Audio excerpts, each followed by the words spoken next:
आप सभी का विज्ञान अभ्युदय में स्वागत है। जैसा कि हमने पिछली वीडियो में गुणा करने की बहुत सारी विधियाँ देखी, 5 विधियाँ देखी, तो हमने वो पूरी कर ली थी। अब से हम भाग देने की विधियाँ शुरू करेंगे।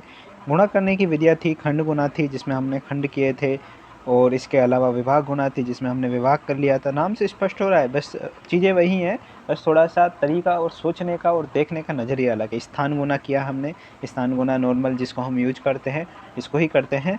बस हम क्रॉस लगाते हैं, यहाँ पर एक स्थान, 10 स्थान और सत स्थानी के आधार पे चीज़ें चलती हैं। फिर इष्ट गुणा था, तो इष्ट मानकर हमने 10 इष्ट मान लिया, 100 इष्ट मान लिया, कुछ भी इष्ट मानकर आसपास से कर सकते हैं। बहुत अच्छी विधि थी। तो हम आज भाग देखने जा रहे हैं कि भाग की क्या विधि होगी। तो भाग में एक बात याद रखिए, जिसका भाग दे रहे हैं वो तो हो जाएगा भाजक। जिसका भाग दे रहे हैं, कै का अर्थ जहाँ भी आए, जो कर रहा है वो भाजक, जो गुणक यानी जिससे गुणा कर रहे हैं वो है गुणक, और जिसका गुणा हो रहा है वो गुण्य। इसी प्रकार जिसका भाग हो रहा है वो भाज्य। तो ये आ रहा है यानी जिसमें कर रहे हैं, और जिससे कर रहे हैं उसमें क्या आएगा। तो भाजक और भाजक हो गया।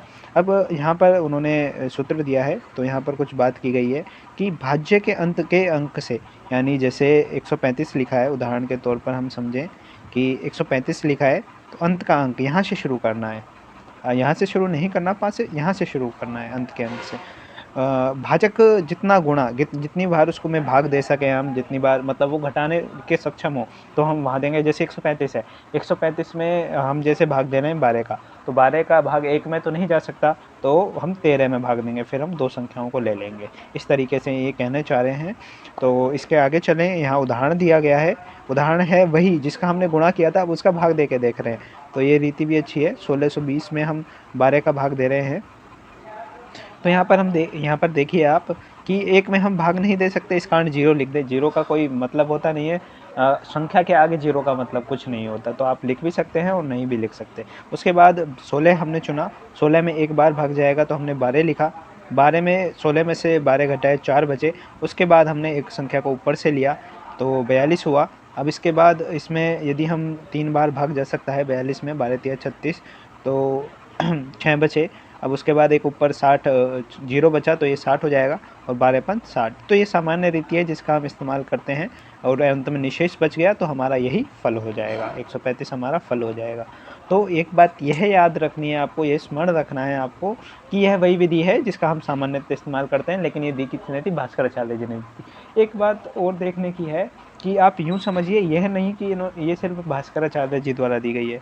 इसका अर्थ यह है कि यह विधि प्रचलन में थी। यह विधि हो सकता है भास्कराचार्य जी के पहले से चली आ रही हो, लेकिन उन्होंने अपना ग्रंथ लिखा हो, इसमें सम्मिलित कर लिया हो गणित के रूप में। तो हम लेकिन इसको यहाँ पर हम कह के चलेंगे कि भास्कराचार्य जी की विधि है, क्योंकि उनके ग्रंथ में इसका वर्णन मिलता है। आगे का हमें पता नहीं है। अब दूसरी विधि, दूसरी रीति, हर में इन्होंने कई तरीके से सोचा है।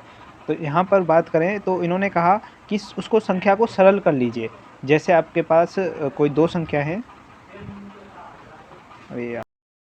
अब भाग करने की द्वितीय विधि के बारे में देखते हैं।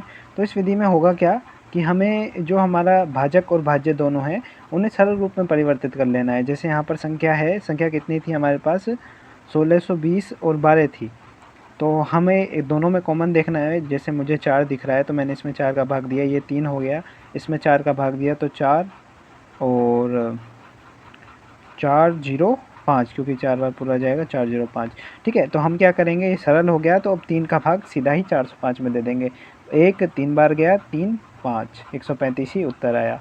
तो इस तरीके से बहुत सरल हो जाएगा, और यह बहुत आसान विधि है देखा जाए तो। अब आपको देखिए, खुद ही देखिए, 1620 में आप 4 का भाग दे रहे हैं। खैर ये भी सीधा है, इसमें भी ज़्यादा कुछ ऐसा है नहीं।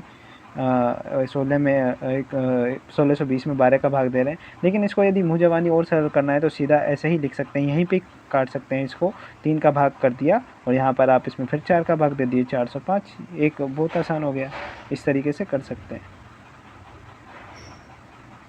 समझे कि सरल करने से आशय यही है कि किसी भी एक जो उभयनिष्ठ संख्या है दोनों में से, उसका दोनों में भाग दे दीजिए, या फिर एक संख्या का गुणा करके अलग कर लीजिए। जैसे 12 को हम 3 और 4 में अलग कर सकते हैं, लेकिन ये कठिन है। आप कॉमन देखिए, आपको पता है कि 1620 में आराम से 4 का भाग जा सकता है, 12 में 4 का भाग जा सकता है, तो इसको सीधा अलग करके एक शॉर्ट संख्या में बना लीजिए। तो यहाँ पर आपका भाग करने की दोनों रीतियाँ पूरी होती हैं।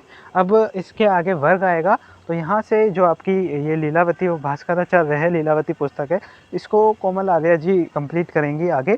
और इसका जो ज्योतिष पाठ होगा उसमें हो सकता है शायद फिर मैं आऊँ, फिर मैं इसकी वीडियोस बनाऊँ। लेकिन अभी जो आगे का पोर्शन है आपका वर्ग, घनमूल और उससे आगे का, वो सारा कोमल जी देखेंगी, वो आपको बताएंगी।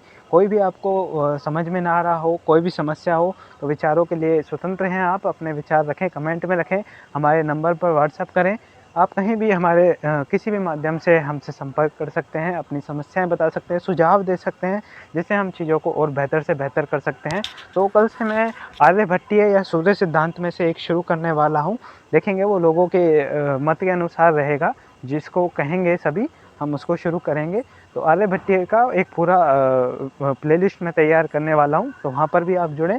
और लीलावती को तो आप सुचारू रूप से चलने ही दें जी। तो धन्यवाद वीडियो देखने के लिए, अधिक से अधिक लोगों तक पहुँचाएँ जिनको इसकी ज़रूरत है जी। धन्यवाद।